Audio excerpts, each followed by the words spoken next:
અમદાવાદના વટવા જીઆઈડીસી વિસ્તારમાં આવેલા વિંજોલમાં આગ લાગવાની ઘટના સામે આવી છે, જેમાં વિંજોલ રામવાડી સિદ્ધપુરા એસ્ટેટમાં ભયાનક આગ લાગતા અફરાતફરી મચી ગઈ હતી.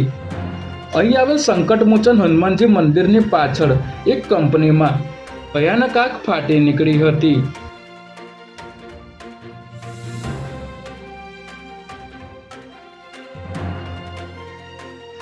અમદાવાદમાં ગેરકાયદેસર વસવા આવતા બાંગ્લાદેશીઓની મદદ કરનાર લલ્લા બિહારીને આખરે અમદાવાદ ક્રાઇમ બ્રાન્ચે રાજસ્થાનથી ઝડપી લીધો છે. આ પહેલા તેના દીકરા ફતેહ મોહમ્મદની ધરપકડ થઈ ચૂકી છે, જ્યારે લલ્લા બિહારીની પોલીસે શોધખોળ હાથ ધરી હતી, જેમાં ક્રાઇમ બ્રાન્ચે લલ્લા બિહારીની ચારેય પત્નીના અલગ અલગ મકાનમાં તપાસ કરતા અહીંથી પૈસા ગણવા માટેનું મશીન તેમજ થેલા ભરીને ભાડા કરાર અને મકાનોના ડોક્યુમેન્ટ જપ્ત કરવામાં આવ્યા હતા. ત્યારે પોલીસે તેની ધરપકડ કરતા હવે આ સમગ્ર રેકેટમાં કોઈ સરકારી અધિકારી સંડોવાયેલા છે કે નહીં તેની પણ તપાસ કરવામાં આવશે.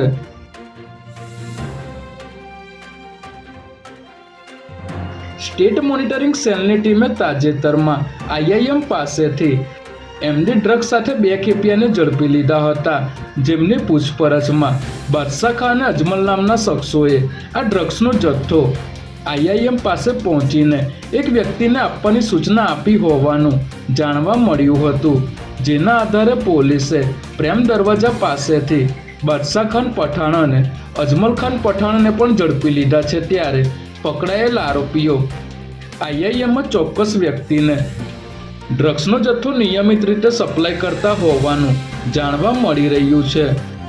આ અંગે હવે પોલીસ આગામી સમયમાં આઈઆઈએમ કેમ્પસમાં કેટલાક લોકોની પૂછપરછ કરી શકે છે.